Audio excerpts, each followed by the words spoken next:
नमस्कार दोस्तों, इस वीडियो में हम बात करेंगे प्रोटीन लॉस के बारे में। इसके कारण क्या होते हैं और सबसे अहम कि अगर किसी को प्रोटीन लॉस हो रहा है तो उसे क्या करना चाहिए, कौन से एहतियात बरतने चाहिए। चलिए शुरू करते हैं आज की वीडियो। तो सबसे पहले हम जानते हैं कि प्रोटीन लॉस होता क्या है। प्रोटीन लॉस एक ऐसा कॉमन सिम्टम है जो हर एक स्टेज ऑफ किडनी फेलियर के अंदर देखने को मिलता है।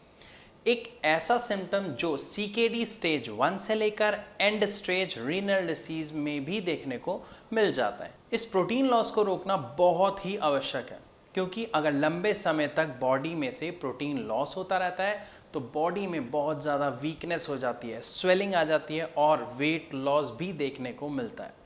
क्योंकि जब आपकी किडनी खराब होनी शुरू होती है तो किसी भी रीज़न से, चाहे वो हाई बीपी हो, शुगर हो, आईजीए नेफ्रोपैथी हो या कोई भी जेनेटिक डिसऑर्डर लाइक पीकेडी, तो सबसे पहला सिम्टम जो देखने को मिलता है वो है यूरिन में झाग।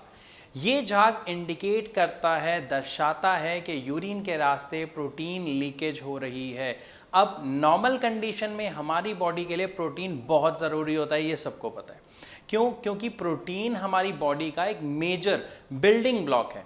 चाहे हमारी बॉडी की ग्रोथ हो, टिश्यू हीलिंग हो या बॉडी को इम्यूनिटी प्रोवाइड करनी हो, सभी के लिए प्रोटीन की रिक्वायरमेंट होती है। किडनी फेलियर के पेशेंट में जब किडनी किसी भी तरह से डैमेज हो जाती है तो प्रोटीन जो नॉर्मल हमारी बॉडी में एब्जॉर्ब होना चाहिए था वो यूरिन के रास्ते लीक होना स्टार्ट हो जाता है। तो मैं आशा करता हूं कि आपको यहाँ पर एक चीज़ समझ आ गई कि प्रोटीन लॉस होता क्या है। बॉडी से प्रोटीन का लीक हो जाना या निकल जाना is called protein loss. Protein loss एक बड़ी समस्या है, लेकिन समय रहते अगर इस पर गौर किया जाए तो इसको कंट्रोल किया जा सकता है। चलिए आगे बढ़ते हैं। दोस्तों, जब भी सीकेडी पेशेंट साई संजीवनी में आता है तो हमारा फोकस ये रहता है कि सबसे पहले उसका कॉज पता लगाया जाए, उसका कारण पता लगाया जाए, ताकि प्रॉब्लम को बढ़ने से रोक सकें। क्योंकि देखो, सबसे पहले हमें एक चीज़ समझनी बहुत ज़रूरी है कि कारण क्या है, ये हो क्यों रहा है। अगर हमें वो कारण पता लग गया तो हम क्या करेंगे, उस कारण का निदान निकालेंगे, उस समस्या का समाधान निकालेंगे। क्योंकि अगर आपको प्रोटीन लॉस बीपी की वजह से हो रहा है तो हम सबसे पहले क्या करेंगे, उसको कंट्रोल करेंगे, वरना वो हमारी किडनी को लगातार डैमेज करता रहेगा और जिसकी वजह से समस्या बढ़ती जाएगी। दोस्तों, क्या आप जानते हैं किडनी हमारे शरीर में एक छन्नी की तरह काम करती है। जी हाँ, छन्नी के इस्तेमाल से जो चीज़ें हमें चाहिए होती हैं वो छानकर नीचे चली जाती हैं और ऊपर कचरा रह जाता है। ठीक उसी तरह से जो ज़रूरी न्यूट्रिएंट्स हमारे शरीर को चाहिए होते हैं, किडनी उनको फिल्टर कर कर वापस ब्लड में एब्जॉर्ब होने के लिए भेज देती है, और जो टॉक्सिन, जो जहरीले पदार्थ रह जाते हैं उनको यूरिन के थ्रू बाहर कर देती है। लेकिन जब किडनी में प्रॉब्लम आना शुरू होती है तो वो फिल्टरेशन सही तरीके से नहीं कर पाती, जिससे वो टॉक्सिन्स के साथ प्रोटीन को भी बॉडी से बाहर निकाल देती है। मतलब जो आवश्यक तत्व हैं जो हमारे शरीर को चाहिए वो भी यूरिन के थ्रू बाहर निकल जाते हैं, जिसकी वजह से असल में समस्या शुरू होती है। दोस्तों, यहाँ पे आपको एक बात और समझनी चाहिए कि यूरिन में प्रोटीन दिखने के सीकेडी के अलावा कुछ और रीज़न भी हैं, जैसे हाई फीवर। कई बार क्या होता है, हाई फीवर होने की वजह से ऐसा हो जाता है कि आपके शरीर में से किसी तरह का इन्फेक्शन हो गया हो, जैसे कि यूटीआई। इसके अलावा अगर आपकी बॉडी में पानी की कमी हो गई हो, जिससे हम डिहाइड्रेशन कहते हैं, जब हम पानी को अपनी बॉडी की नीड के हिसाब से कम कर लेते हैं या जितने हमारे बॉडी को पानी चाहिए हम उतना उसे नहीं देते हैं, तो ये समस्या हमें देखने को मिल सकती है। लेकिन इसके अलावा एक और केस है जिसमें प्रोटीन लॉस होता है, वो है ट्रांजिएंट प्रोटीनूरिया।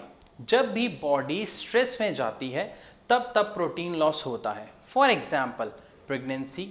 ये एक टेम्परेरी फ्रेज है जिसके अंदर कुछ टाइम के लिए यूरिन के रास्ते पीएल हो रहा होता है। इसके अंदर किडनी में कोई डैमेज नहीं होता। इन सभी केस में कुछ समय के बाद बॉडी खुद को रिकवर कर लेती है। एक्चुअल में प्रॉब्लम तब आती है जब हमारी किडनी में कोई गंभीर बीमारी जगह बना ले और उसकी फंक्शनिंग पर असर डाले, उसकी जो प्रक्रिया है उसको वो प्रभावित करे या काम करना बंद कर दे। उदाहरण के तौर पर क्रोनिक किडनी डिसीज का हो जाना, जिससे आपको लास्ट स्टेज पर डायलिसिस या किडनी ट्रांसप्लांट करवाना पड़ सकता है।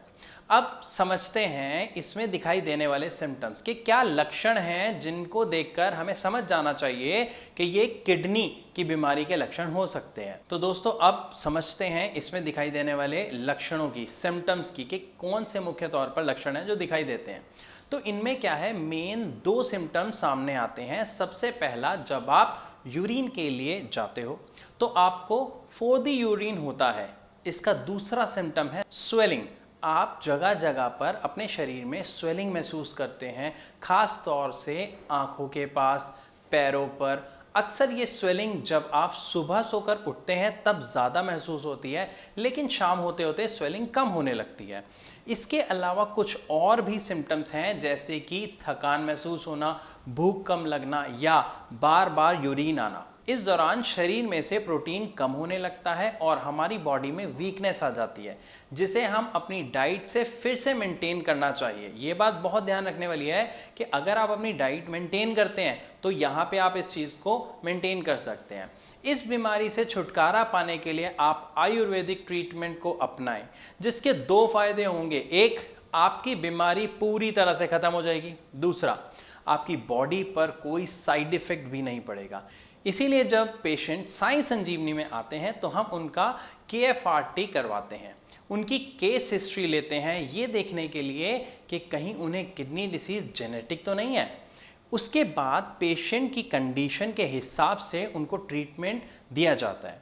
साथ ही उनका एक डाइट चार्ट भी बनाया जाता है जो उनको फॉलो करना होता है। बिकॉज डॉक्टर कितना भी अच्छा ट्रीटमेंट क्यों ना दे, लेकिन अगर पेशेंट परहेज नहीं कर रहा या डॉक्टर की गाइडलाइंस को फॉलो नहीं कर रहा तो कोई भी मेडिसिन उन पर काम नहीं करेगी। तो दोस्तों, अपनी किडनी से संबंधित अधिक जानकारी के लिए आप हमें कॉल कर सकते हैं और साई संजीवनी के डॉक्टर से फ्री ऑफ कॉस्ट कंसल्टेंसी भी ले सकते हैं। आप हमें अपनी रिपोर्ट्स मेल या व्हाट्सएप भी कर सकते हैं। अगर आपको ये वीडियो अच्छी लगी तो लाइक ज़रूर कीजिएगा और चैनल को सब्सक्राइब करना बिल्कुल मत भूलिएगा, ताकि हम ऐसी जानकारी आप तक लगातार पहुंचाते रहें। धन्यवाद।